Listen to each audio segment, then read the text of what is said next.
I personally believe that we need multiple solutions to decrease our dependence on the imports that produce our gasoline and diesel in this country. And of course, we believe propane auto gas is the most viable for the transportation sector, but CNG should be part of the solution.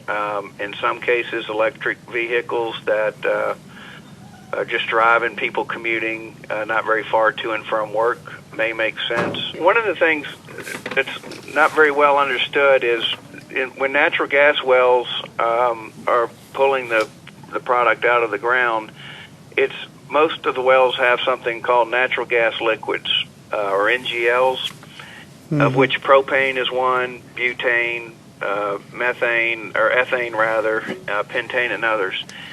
And 68% of propane comes from natural gas production. In this country, we're a net exporter of propane. We're exporting more than 5 billion gallons a year out of this country. So if you can imagine, if you will, and so we share that with natural gas. Where we differ is natural gas is very inexpensive as far as the cost of the fuel itself, but because of its physical properties, the implementation costs for transportation are greater. For example, it's $1.2 million to $1.5 million to put in a refueling station. Our typical refueling station costs around $35,000 to $40,000. So we can put in, 15 propane auto gas stations for every one. We can put 2 and oftentimes 3 propane vehicles on the road for every one because their tanks are much bigger. We don't have the visibility or someone such as Stephen Pickens as the lead spokesman, who does a very effective job.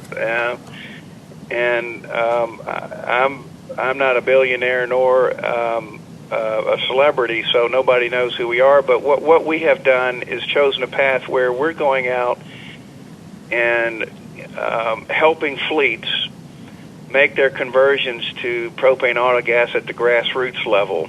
And that is generating a lot of positive results for those fleets and produces success stories which we then can use to communicate to the public that this really works.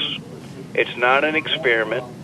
It's right here, right now. It helps us clean up the environment. We're using a domestically produced fuel, and most importantly, for many fleets, we're doing a significant job saving them money. What the governor in Virginia did is and the legislature ultimately, they wanted to have their fleets in the state convert to alternative fuels, but they didn't pick which one. So they built a program that created a competitive process where everybody could come in and make their offerings. And Blossman was actually selected as one of 2 vendors for the state to help them make these conversions based on this competitive process. And then the individual state agencies will make the best choice for them individually. We installed 115 propane auto gas dispensing stations, one in each county, for the Department of Transportation in Indiana, for right at $3.9 million. And they are in process of converting their state vehicles in those counties to run on auto gas and realizing great savings on the fuel. And they used grant funds from the stimulus program. The great thing is for $3.9 million, we put in 115 sites for them.